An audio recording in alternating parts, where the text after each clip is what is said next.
não dá para ficar mais claro, né? Que você tem um interruptor, que na verdade é a sua alimentação, a sua quantidade de proteína, e você liga e desliga o câncer no seu corpo, aumentando ou diminuindo a incidência de proteína animal na sua dieta. Olá, olá! Que bom que você chegou para mais um Papo com a Jo. Aqui você aprende a se alimentar respeitando o que o seu corpo precisa e a sua mente quer. Eu sou a Giovana Vômaro e hoje nós vamos conversar sobre leite e derivados. Vem comigo! Queijo, leite, manteiga, cottage, requeijão, molho bechamel, leite de camelo, leite de cabra, leite de ovelha, leite de vaca, leite. Todos esses são leites, são produtos derivados de leite. Você tem diversas formas de consumir os produtos derivados de leite. Tem iogurte, tem pastinha, tem bebidas lácteas. Ele está em todos os lugares. Quando a gente começa a prestar atenção, ser mais consciente com o nosso consumo de leite, o que acontece é que a gente repara que ele está em todos os lugares. Não tem praticamente nenhum alimento que você possa consumir de forma prática na rua que não tenha algum tipo de leite na sua composição. Principalmente se a gente estiver falando de alimentos processados. Sempre tem farinha, leite em pó, tem sempre alguma coisa assim, farinha láctea, tem sempre alguma coisa nesses alimentos processados. É bom você saber também que tem produtos que dizem que não contém lactose. E não é porque eles não contêm lactose que eles são melhores, tá? A gente vai falar sobre isso, mas é importante você saber que ainda assim eles são produtos lácteos. E o grande problema do queijo e do leite e dos derivados é, na verdade, a proteína que o leite contém, que se chama caseína. A caseína está em todos os produtos que contenham leite e derivados, mesmo se ele não tiver lactose. Lactose é uma outra substância. Nós estamos aqui falando da caseína, que é a proteína do leite que está contido em todos os produtos lácteos. Não existe nenhuma manteiga, nenhum requeijão, nenhum chocolate à base de leite que não contenha caseína. Então, quando você procurar esses produtos, quando você olhar na lista de ingredientes que contém leite, ou se eles falarem para você que eles não contêm lactose, ainda assim você pode ter certeza que ele contém caseína. E qual é a grande questão da caseína? Por que eu deveria ficar com medo ou ficar atento à caseína? Eu vou te contar uma história que é sobre um pesquisador americano que na década de 70 resolveu investigar, ele era estudante ainda numa faculdade de medicina, e ele resolveu investigar um estudo que tinha sido feito na Índia, que mostrava a conexão entre a caseína e o câncer. Então, esse estudo da Índia mostrava que quanto mais caseína você consumia, mais câncer você desenvolvia.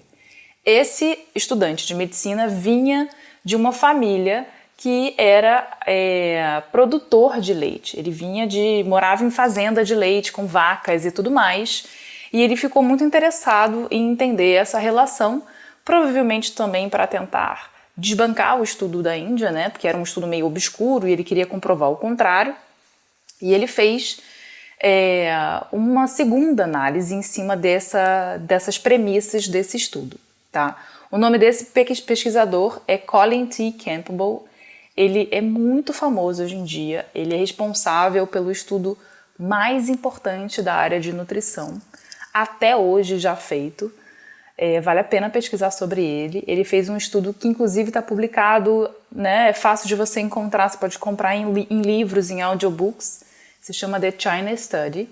E esse The China Study, que é o maior estudo já feito na área da nutrição, ele vem depois dessa primeira pesquisa dele, sobre a relação entre a caseína e o câncer. O Colin Campbell pegou animais de laboratório, ratinhos de laboratório, e administrou uma substância chamada aflatoxina. A aflatoxina é um fungo que é conhecido por ser altamente cancerígeno. Então, quando você quer fazer estudos sobre câncer, normalmente esse fungo é utilizado para aumentar a quantidade, né, de células cancerígenas que vão se desenvolver. E ele administrou essa substância em ratinhos de laboratório. E o que ele fez foi separar esses ratinhos em 2 grupos e administrar dietas diferentes a esses animais. Um grupo recebeu 5% da sua dieta sendo de proteína animal. Essa proteína animal era o leite, tá? Que contém a caseína. A proteína do leite é a caseína. Então, esses animais foram administrados uma dieta de 5% apenas de caseína.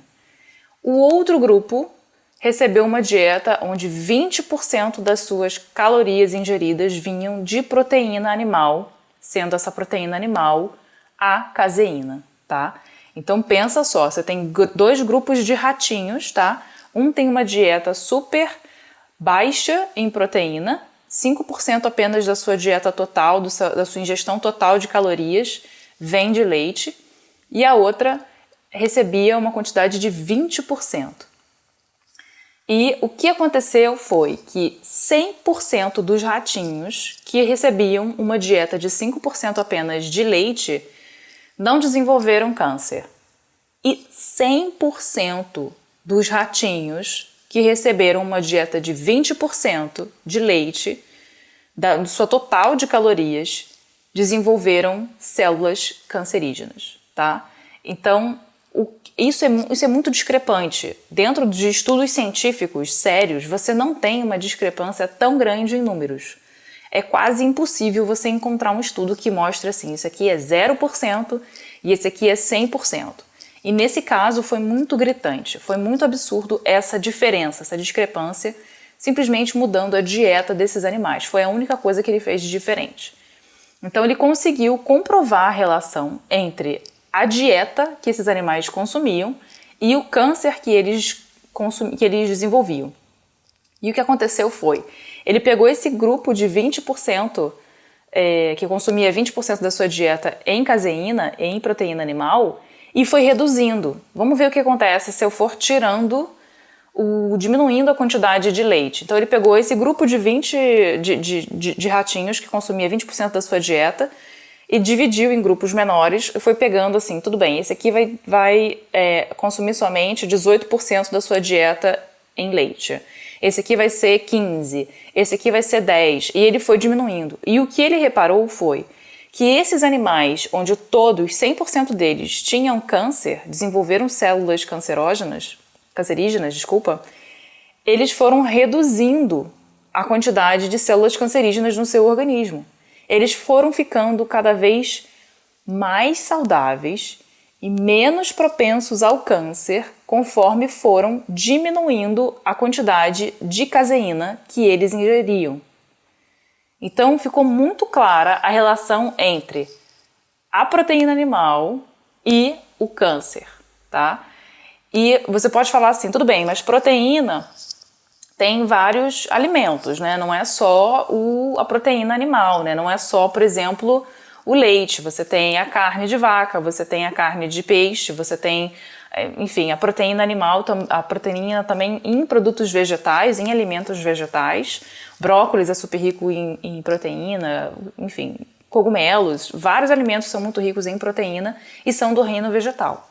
E ele testou o mesmo set de testes, ele testou com a proteína de soja. Ele testou outras proteínas vegetais e os resultados não foram os mesmos. Você só tem um aumento, um escalamento de células cancerígenas no caso da caseína e das outras proteínas animais. Ele fez testes com outras proteínas animais. A mais cancerígena de todas foi a caseína. Disparado foi a caseína. A proteína vegetal não teve esse mesmo resultado. Não deu câncer nos ratinhos consumir soja, tá? E eu sei que existe o mito da soja, que a gente vai falar em outro episódio, mas não deu câncer nos ratinhos. O que deu câncer nos ratinhos foi a proteína animal e disparado a caseína. E o que os pesquisadores foram capazes de notar é que eles ligavam e desligavam a célula do câncer simplesmente alterando a quantidade de proteína animal na dieta desses animais. Então, se num ratinho de laboratório que consumia só 20%, não é muito. Se você pensar na nossa dieta, na dieta ocidental, a gente consome muito mais proteína animal do que 20% da nossa dieta. E esses animais consumiam apenas 20% da sua dieta era proteína animal. E eles conseguiam desligar e ligar as células cancerígenas desses animais. Conforme eles foram diminuindo até 5%, os animais ficaram livres de câncer. E com a proteína da soja você não teve esses resultados, tá? Então, realmente, a proteína animal está ligada ao desenvolvimento de células pré-cancerígenas e cancerígenas. Então, é importante a gente saber esse dado. Então, com esse teste, ele comprovou que a proteína animal estava relacionada diretamente ao desenvolvimento de câncer, tá? Quanto mais proteína animal você consome, mais propenso a desenvolver câncer você está. E isso ficou assim, eu acho que não dá para ficar mais claro, né? Que você tem um interruptor, que na verdade é a sua alimentação, a sua quantidade de proteína, e você liga e desliga o câncer no seu corpo, aumentando ou diminuindo a incidência de proteína animal na sua dieta, tá? Então, mais uma vez aqui lembrando que as proteínas vegetais, mesmo em altíssimas concentrações, que ele passou de 20% da dieta dos animais com proteína de soja, não deu o mesmo resultado. Você não tem desenvolvimento de câncer aumentando a quantidade de proteína de soja, por exemplo. Mas você tem desenvolvimento de câncer aumentando a quantidade de proteína animal. Além da caseína, todo leite, não importa de onde ele venha, de que animal ele venha, vai conter estrogênio. E a maior parte dos cânceres de mama são sensíveis ao estrogênio. Tem cânceres que não são, mas o câncer de mama, em sua grandíssima maioria, é muito sensível ao estrogênio. Então você tomar copos e copos de estrogênio, que é o que está contido dentro do leite de vaca e de leite de ovelha e de cabra e do leite que você quiser, vai ter estrogênio, não importa em que forma que ele venha, não importa se ele vem no formato de queijo, se ele vem pasteurizado para você passar no seu pão, você está passando estrogênio no seu pão e consumindo isso. E você está aumentando um estrogênio, inclusive, né, estranho, porque o seu corpo produz estrogênio, porém ele é seu, ele é humano, ele está dentro do seu organismo. Você está pegando o estrogênio de um animal e colocando para dentro, e isso tem um impacto também no desenvolvimento de outros tipos de câncer. Então, os cânceres de mama são sensíveis a estrogênio. A ingestão de laticínios também leva a doenças que são, em sua característica, são inflamações crônicas. Então, eu separei algumas aqui até para falar para vocês. Bom, você tem constipação crônica, alergias, asma, diabetes precoce, osteoporose, esclerose múltipla, doenças autoimunes, cânceres de próstata e de mama. Isso tudo é comprovado, tem ciência atrás disso, tá? Isso não é um achismo, isso não é um palpite. Existem pesquisas que comprovam a relação entre essas doenças e o consumo de leite e derivados. Laticínios no geral. Não importa a forma como você consome. Não importa se você ferve o seu leite, não importa se você faz ghee na sua casa, não importa. Tem caseína, tem estrogênio e vai gerar inflamação crônica no seu corpo, tá bom? Inclusive, dá para você traçar um paralelo até um pouco assustador, né? Você tem, por exemplo, o risco para homens quando eles consomem produtos lácteos, quando eles consomem leite e derivados, o risco para eles de desenvolver câncer de próstata é maior do que o de um fumante de desenvolver câncer de pulmão. Então, é muito séria essa relação, assim. Eu vou até dar uma pausa para você absorver isso que eu acabei de falar. Um homem que consome leite, tá, ou derivados, tem um risco maior de desenvolver câncer de próstata do que o de um fumante de desenvolver câncer de pulmão. E a gente bota assim, nossa, o cigarro, né, como que ele é tão... Meu Deus, não é saudável, que absurdo, que coisa nojenta. Exatamente. E a gente está ali passando estrogênio e aumentando o risco do nosso corpo de desenvolver câncer. Então, isso são dados científicos, tá, gente? Eu vou colocar até as pesquisas aqui embaixo na nossa descrição do vídeo para que vocês tenham acesso a esse material e possam ler o material e ter as suas próprias conclusões. Existem pesquisas que comprovam isso, não é da minha cabeça. A gente tem que entender também que o leite, ele é o alimento perfeito para bebês, né? Quando você pensa assim no leite da vaca, o leite, ele é fabricado pela vaca para transformar um bezerro que nasce com 30 quilos em uma vaquinha de 180 quilos em menos de 6 meses. Então, é isso que é o leite. O leite é um alimento para bebês. Bebê vaquinha, bebê ovelha, bebê cabra e bebê humano, né? O ideal, para o nosso caso, dos humanos, é que depois que a gente desmame, depois que o neném não precisa mais consumir o leite como fonte primária de alimento, que a gente passe para um alimento normal, né? Para comida, para vegetais, para água, né? Essas são as bebidas dos bebês logo depois que eles desmamam.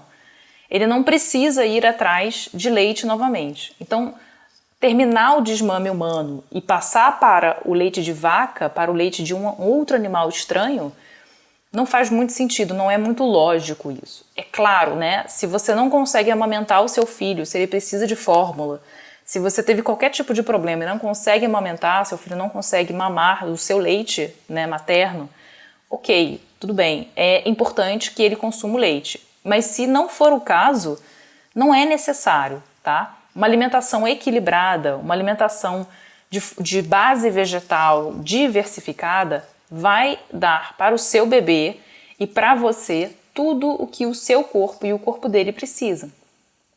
Inclusive, enquanto você está amamentando, é muito importante que você pratique uma alimentação saudável e equilibrada. E eu sei que faz sentido a gente ficar meio chocado, né, com essas informações, principalmente sobre câncer, sobre doença, e pensar assim, poxa, mas por que eu não sei disso? Por que eu não tenho essa informação de que o câncer é muito... O leite é muito mais cancerígeno para mim do que um cigarro, por exemplo? Porque a indústria leiteira, ela tem uma força política enorme. Eles são mestres, né? A indústria alimentícia é mestre em lobby. É mestre em fazer pressão e convencer a gente de que o produto deles é saudável. Então você tem, por exemplo, propagandas o tempo todo de leite na televisão, com crianças vestidas de ursinho. Você tem, o tempo todo aparece um hambúrguer com uma fatia de queijo no meio, derretido, para você ficar com fome.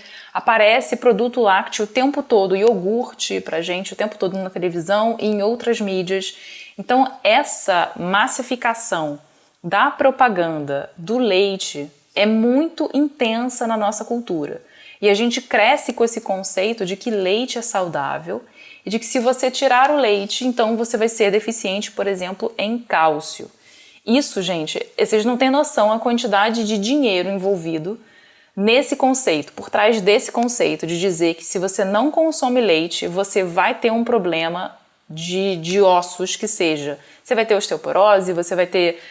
seus ossos vão ficar mais frágeis, você vai ter problema de crescimento. Existe muito dinheiro investido atrás desse conceito, para que a gente absorva esse conceito, para que os médicos comprem esse conceito e vendam isso pra gente como forma de sugestão, como forma de conselho médico, tá? É muito dinheiro por trás para que você entenda que é importante consumir leite, por exemplo. E aí essas pesquisas, obviamente, ficam dentro da comunidade científica e não tem força para passar para o consumidor. Se você tivesse realmente um grupo que fosse pró-informação nutricional de qualidade, que fosse pró-informação real e científica, com certeza essas informações passariam. Mas você não tem, você tem a indústria do leite, que é uma indústria muito agarrada na nossa cultura, que é muito forte na nossa política, e infelizmente essas informações não chegam pra gente. Mas você tem que saber, você tem que estar ciente de que existe um plano por trás dessas informações. E eu não sou conspiracionista, eu não acho que existe um plano para tudo, né? Um plano maquiavélico, não sei o quê, mas no caso de uma indústria que depende do seu consumo, eles obviamente vão inventar várias verdades para que você acredite que o produto deles é saudável e seguro para você, certo? Se você não precisa ir muito longe não, se você pensar até no cigarro, o cigarro na década de 50 era recomendado por médicos. O lobby do cigarro era tão forte, era tão intenso, que convenceu aos médicos, a comunidade científica, médica inclusive, de que aquilo ali era seguro para os pacientes, era seguro para as pessoas. Os médicos fumavam. Não era uma coisa ruim você ver seu médico fumar, era uma coisa boa. Passava propagandas de cigarro na televisão, o que hoje é proibido. Não pode aparecer ninguém fumando na televisão hoje em dia. Naquela época era necessário porque você mostrava que era saudável. E então a gente está vivendo uma era onde o leite está nessa categoria, a carne, né, a proteína animal está nessa categoria. Hoje a gente vende como um produto saudável, só que a gente tem que questionar essas coisas. Quem é que está ganhando dinheiro por trás dessas verdades, né, por trás dessas verdades fabricadas? Muito bem, e o que a Whole Food Plant Based então tem a ver com o leite e os derivados, né? Ou então como que ela entende aí principalmente a questão do cálcio? Bom, você pode ficar bem tranquilo que se você praticar uma alimentação saudável, uma alimentação equilibrada e diversificada, você vai conseguir a quantidade de cálcio que você precisa para ser saudável, tá bom? Eu acho que essa é uma das primeiras perguntas que eu recebo, que me fazem quando eu falo que eu não consumo leite e derivados e quando eu conto para as pessoas, né, ou eu sugiro aos meus clientes que diminuam a quantidade de leite e derivados, e a primeira pergunta delas é dizer, mas e o cálcio? Como que a gente vai fazer com o cálcio numa alimentação que não tem leite e derivados? E a minha resposta é se alimentando de forma diversificada, equilibrada e natural. A alimentação Whole Food Plant Based tem total capacidade de te nutrir com todas as vitaminas e minerais que você precisa, sem precisar recorrer a suplementos, sem precisar consumir leite com medo de ficar com deficiência em cálcio. É interessante você saber também que todas essas recomendações, né, de quantidades de minerais que a gente vê por aí, existe um lobby por trás disso também, e dessa vez da indústria farmacêutica. Então, quando você vai, por exemplo, fazer um exame de sangue e tem ali que você tem que ter a quantidade de, não sei, colesterol entre tanto e tanto, ou a quantidade de vitamina D entre tanto e tanto, quantidade de cálcio entre tanto e tanto. Esses números, né, essas bases, elas são discricionárias, ou seja, se você fizer um exame de sangue no Brasil, ela vai ter um número que é considerado saudável. Se você fizer um exame de sangue no Japão, vão ser outros números, vão ser outras bases. Por quê? Porque isso está relacionado não à comunidade científica, não ao que os médicos estudiosos do corpo humano acham, mas sim ao que a indústria farmacêutica acredita que seja o ideal para ela. Isso é lobby, tá? Desculpa, mas é verdade. Por quê?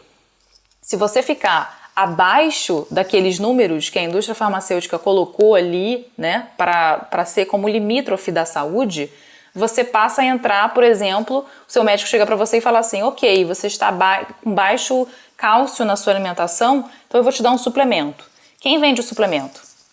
A indústria farmacêutica, certo? Se você passar da conta e tiver um colesterol muito acima, o que elas vão falar para você? Olha, seu colesterol está muito acima, vamos te vender um remédio que controla os índices de colesterol, não é?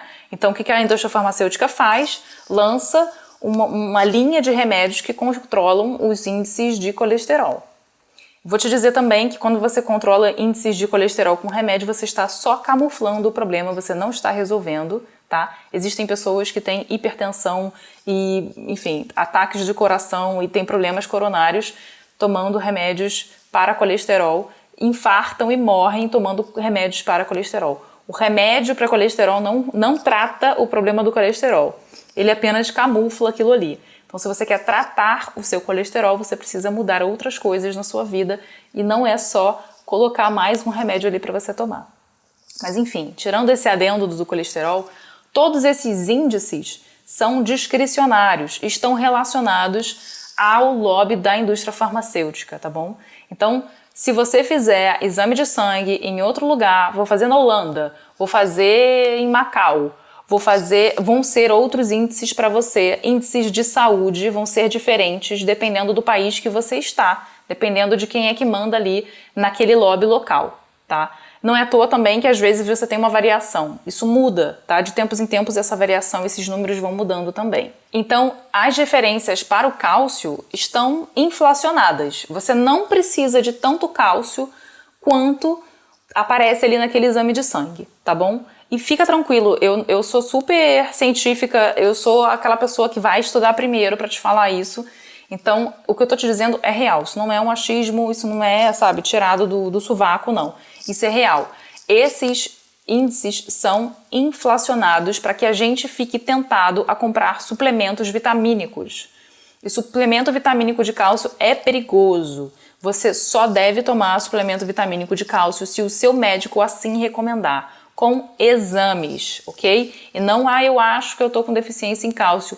Não tome, é perigoso. Você pode ter acúmulo de cálcio em tecidos moles, ou seja, acabar desenvolvendo pedra na bexiga, pedra na vesícula, pedra nos rins, simplesmente porque você aumentou a quantidade de cálcio sem necessidade, ok? E eu vou te dar aqui uma verdade absoluta, você pode ficar tranquilo, que se você vive em uma sociedade onde você tem internet para me assistir, onde você está entendendo o que eu estou falando, você vive numa sociedade altamente alimentada. Nós vivemos em uma sociedade super alimentada, que é a sociedade ocidental. A sua dieta, com certeza, sozinha, já te dá toda a quantidade de cálcio que você precisa.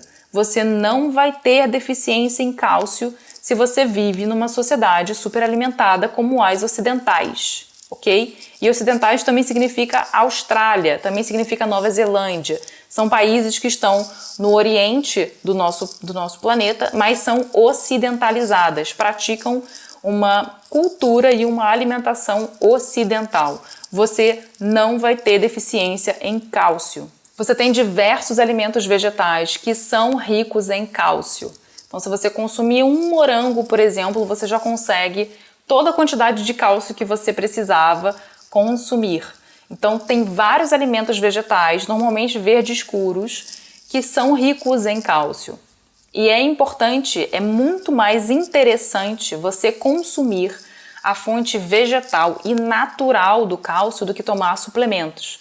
Porque quando você consome, por exemplo, o cálcio, o seu cálcio, para ser absorvido pelo corpo, precisa estar em contato com o magnésio, que é um outro mineral.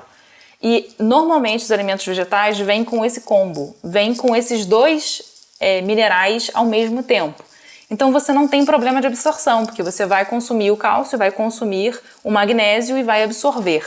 Quando você toma suplementos de cálcio, ele não vem com o suplemento de magnésio junto, e aí você pode ter problema de acúmulo de cálcio nos tecidos moles. Então, é até interessante, porque quando os médicos com receita fazem exame e veem, você precisa tomar um pouco de cálcio, eles normalmente passam os dois para você tomar juntos. Você toma o cálcio e toma o magnésio junto, exatamente para aumentar essa sua absorção. Mas não se automedique, não compre vitaminas. Provavelmente você não precisa suplementar vitaminas se você tem uma alimentação natural, uma alimentação de base vegetal e diversificada. Aposte na alimentação Whole Food Plant-Based, porque ela vai te dar toda essa garantia de que você não precisa tomar nenhum tipo de suplemento para ser saudável. É interessante também notar os benefícios que a gente sente quando a gente tira os leites e derivados. Eu já trouxe aqui para o canal algumas entrevistas de pessoas que tiveram suas vidas transformadas pela alimentação Whole Food Plant-Based. E a maior parte dessas pessoas, eu diria que 100% dessas pessoas, ou cortam ou reduzem drasticamente a ingestão de leite na dieta. E você pode ver que todo mundo fala a mesma coisa. Você assiste que você vai entender o que eu estou falando. Quando eu reduzi a quantidade de leite, ou quando eu cortei o leite, eu me senti muito melhor. Por quê? Porque leite é muito inflamatório. Leite e derivados é altamente inflamatório. Então você tem doenças, principalmente as que são do trato respiratório. Então, asma, rinite, bronquite, todas essas ites, essas que produzem muco, né? Que você fica sempre com o nariz assoando, que você tem coceira dentro do ouvido, coça a garganta, que você fica com dificuldade de respirar. Todas essas doenças crônicas estão relacionadas a inflamações e o leite é muito inflamatório. Então, quando você reduz ou corta o leite da sua vida, você respira melhor, você tem menos alergias, você tem menos essas inflamações, esse mal-estar que o leite gera. Sem falar do trato digestivo, né? Que o leite gera muitos problemas em relação à nossa digestão. Gases, tem gente que tem diarreia com leite porque não consegue produzir, né? Que não produz mais, a gente para de produzir. Depois que a gente desmama, a gente não produz mais a substância que a gente precisa para digerir a proteína do leite e digerir as outras substâncias que estão no leite. E a gente fica forçando o nosso corpo a consumir leite e isso gera problemas, claro. Então tem gente que tem inflamação no intestino por causa do leite, que tem a inflamação no trato respiratório por causa do leite. E isso para mim é um ponto de atenção. Se você está comendo alguma coisa que está te fazendo mal, o seu corpo está te mandando um recado muito claro, né? Olha, isso aqui não é bom, não faz bem para mim, eu acho que você não deveria consumir isso. Então, quando você reduz bastante ou quando você corta, você é capaz de medir isso. Será que isso realmente estava me fazendo bem? Ou será que estava fazendo mais mal do que bem? Será que o meu bem-estar vale a pena eu abrir mão do meu bem-estar para consumir leite, para ter esse sabor aqui? Ou não vale tanto a pena? Então, você tem que ter essa resposta. Não sou eu que vou te dizer quanto de leite você tem que consumir. Se eu puder votar pelo seu corpo, e eu vou sempre ser a advogada do seu corpo, eu voto para que você não consuma leite e derivados, tá? Você tem vários exemplos, já te mostrei aqui nas entrevistas de pessoas que cortaram o leite ou reduziram bastante e tiveram um impacto absurdo no bem-estar, tanto mental quanto físico. Então eu vou sempre advogar pelo seu corpo, pela sua saúde, mas é você que tem que saber o quanto que você está disposto a lutar pelo seu bem-estar, disposto a lutar pelo seu corpo, pela sua saúde física, em prol de 2 segundos de sabor na sua boca, tá? É você que tem que ter essa resposta, mas, mais uma vez, eu dou meu voto aqui para que você teste, pelo menos por algumas semanas, pelo menos que sejam 3 semanas, sem leite e derivados, para que você faça essa contraprova, para saber se esse teu bem-estar aí é realmente bem-estar ou se você não está sabendo ainda sentir o bem-estar verdadeiro de uma alimentação equilibrada e saudável para o seu corpo e para a sua mente. Então eu vou te contar como que foi a minha história cortando leite, né? Até porque eu sou vegana já tem alguns anos, tem quase 5 anos que eu sou vegana e eu sempre consumi leite, né? O resto da minha vida sempre foi consumindo leite normal, né? Eu colocava queijo na minha pizza, colocava iogurte de manhã. Eu era muito aficionada com a quantidade de proteínas que eu estava consumindo, então, obviamente que em todas as oportunidades que eu tinha de consumir proteína, no meu dia, proteína animal, eu consumia. Então, de manhã era um iogurte, de tarde, né, era uma outra proteína, e aí no final do dia, enfim, eu estava sempre consumindo uma proteína animal e o leite fazia parte desse consumo, tá? E quando eu comecei a me interessar por alimentação saudável de verdade, onde eu prezaria ali pelo meu bem-estar físico e não só por uma estética, eu reparei que o leite me fazia mal. Eu reparei que mesmo eu tirando a maior parte dos alimentos que seriam inflamatórios para mim, ou seja, produtos processados, produtos com conservante, com tinturas, com, enfim, esses produtos que você abre muitos pacotinhos e come e joga fora o pacotinho e acabou, eu diminuí muito a incidência desses alimentos na minha vida. E ainda assim eu não conseguia sentir todo aquele bem-estar que eu imaginei que eu fosse sentir. E quando eu reduzi o leite na minha dieta, eu realmente senti uma mudança muito drástica. Muito drástica. Para começar, eu perdi medidas e eu perdi muitas medidas. Meu pé diminuiu meio número, para vocês terem noção o quão inchada e inflamada eu tava. Eu perdi sapato, eu perdi muitas roupas porque eu simplesmente desinchei, eu desinflamei. Depois eu vim perder peso, claro, mas eu basicamente era uma pessoa inflamada. Eu era uma pessoa que tudo meu era uma coisa um pouco Eu era, acho que, a retenção de líquido em ser humano. E eu consegui me desfazer disso simplesmente tirando e reduzindo o leite da minha vida. E como que eu fiz isso, né? O leite é altamente viciante para nós mamíferos. Inclusive, eu tenho a Berenice, que é o meu cachorrinho, e o melhor petisco para Berenice, se eu quero assim que ela fique focada em mim para treinar alguma coisa com ela, para ensinar ela a sentar, deitar, ou seja lá o que for, é pegar um pedaço de queijo. Ela ama queijo. Eu acho que não tem nada que ela ame mais do que queijo. Porque é importante para nós mamíferos criarmos uma conexão com o leite, com a nossa mãe. Porque imagina se você, né, a vaquinha, enfim, a vaquinha nasceu e ela precisa ser alimentada pela mãe dela. Ela ficar viciada naquele alimento é importante para que ela sempre volte para a mãe.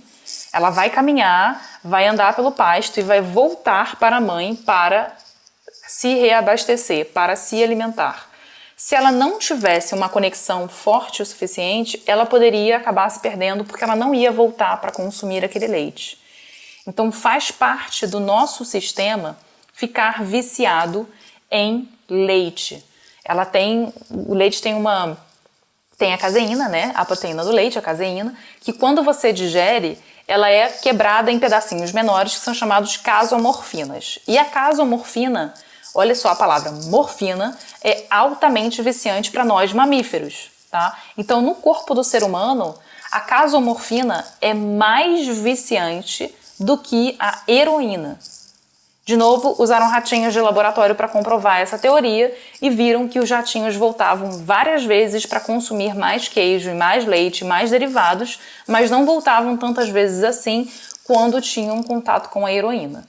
Heroína é uma droga pesadíssima, altamente viciante, e o queijo é mais viciante ainda do que a heroína. O queijo de todos os alimentos também é muito sério, porque como você acaba reduzindo, né, você pega litros de leite e reduz, né, e seca aquele leite, condensa aquele leite e transforma num bloco grande de gordura e proteína, ele tem todas essas coisas que nos fazem mal, né, e os hormônios e tudo mais, está tudo concentrado num pedaço menor, mais duro, né, ali que você vai consumir. Então, de todos, o queijo é mais difícil da gente tirar da nossa alimentação porque ele é altamente viciante, simplesmente por conta disso. E, obviamente, eu era altamente viciada em queijo, como a maior parte das pessoas. E como que eu fiz para reduzir isso, né? Para me livrar desse vício?